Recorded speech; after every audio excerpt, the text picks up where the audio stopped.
இன்றைக்கி நாம் பார்க்க போகிறது அரைச்சி விட்ட சாம்பார் சூப்பராக இருக்கும். இந்த அரைச்சி விட்ட சாம்பார் எப்படி செய்கிறதுன்னு பார்க்கலாம் வாங்க, வீடியோக்குள்ளே போகலாம்.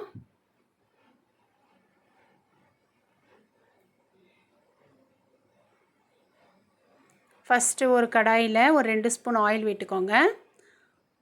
வெந்தயம் ஃபஸ்ட்டு போட்டுக்கோங்க. 1 ஸ்பூன் வெந்தயம், கடலைப்பருப்பு 2 ஸ்பூன் போட்டுக்கோங்க. மிளகு 1 ஸ்பூன், ஜீரகம் 1 ஸ்பூன்,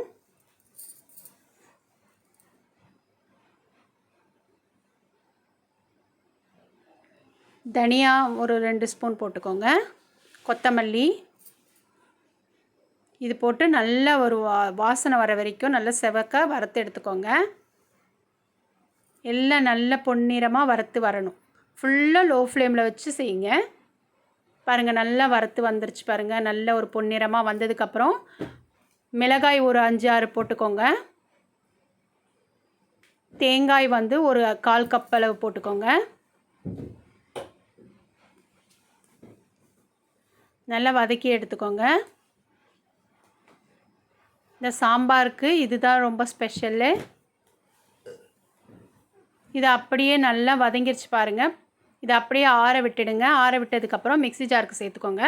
நல்லா சாஃப்டாக அரைச்சி எடுத்துகிட்டு வந்துடலாம்.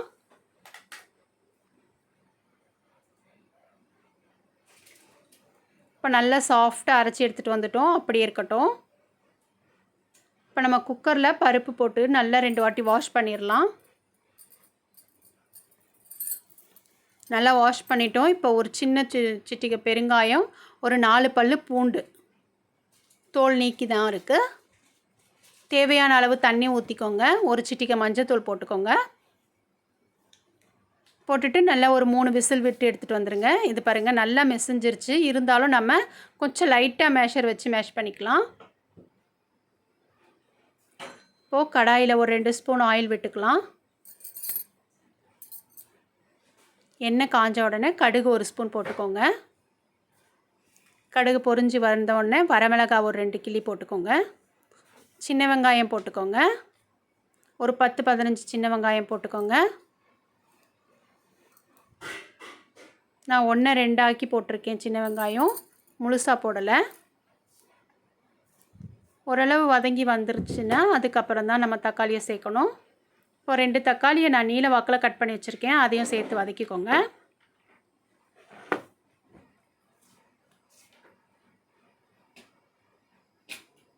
இப்போ நான் இந்த சாம்பாருக்கு முருங்கைக்காய், வெள்ளை பூசணி, கேரட்டு, கத்திரிக்காய் இதெல்லாம் எடுத்திருக்கேன். ஃபஸ்ட்டு முருங்கைக்காயை போட்டு வதக்கிக்கோங்க. ஒன்றா போட்டு நம்ம வதக்கலாம். முருங்கைக்காய் கொஞ்சம் வேக சிரமமாக இருக்குன்றதுனால ஃபஸ்ட்டு அதை போட்டுக்கலாம். கொத்தமல்லி, கருவேப்பிலை ஒரு 2 கொத்து போட்டுக்கோங்க. இப்போ அடுத்தது நம்ம கேரட்டை போட்டுடலாம்.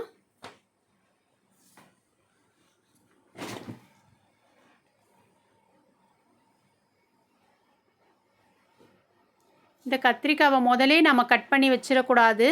நம்ம கடாயில் போடும்போது தான் நம்ம இதை கட் பண்ணோன்னா நல்லா ஃப்ரெஷ்ஷாக இருக்கும். பாருங்கள், ரொம்ப மெலிசாக கட் பண்ண வேண்டாம். இந்த அளவுக்கு பக்குவமாக கட் பண்ணால் போதும்.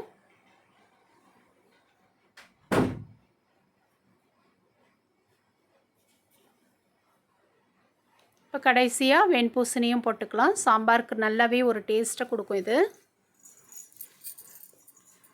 இப்போ காய்ங்கெல்லாம் கொஞ்சம் வதங்கி வரட்டும். இப்போ காய்ங்கெல்லாம் நல்லா வதங்கி வந்துருச்சு பாருங்கள். இந்த டைமில் நான் ஒரு நெல்லிக்காய் சைஸ் புளியை ஊற வச்சு கரைச்சி வச்சுருக்கேன்.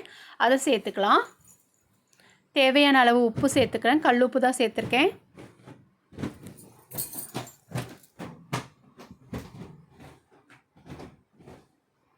பருப்பு கடைஞ்சதையும் சேர்த்துருங்க. தண்ணியும் தேவையான அளவு ஊற்றிக்கோங்க. ஊற்றிட்டு நல்லா ஒரு கொதித்து வரட்டும்.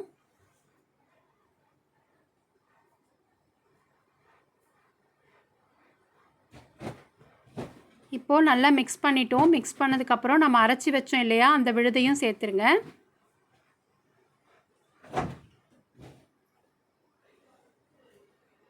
இப்போ உங்களுக்கு உப்பு, காரம், தண்ணி, புளிப்பு எல்லாத்தையும் நீங்கள் வந்து ஒரு வாட்டி டேஸ்ட் பார்த்துருங்க. பார்த்துட்டு நல்லா கொதிக்கட்டும்.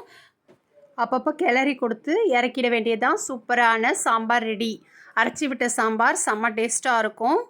ஒரு முறை நீங்கள் செஞ்சிங்கன்னா அடிக்கடிக்கு செய்வீங்க. அடுத்த ரெசிப்பியில் பார்க்கலாம். தேங்க்யூ.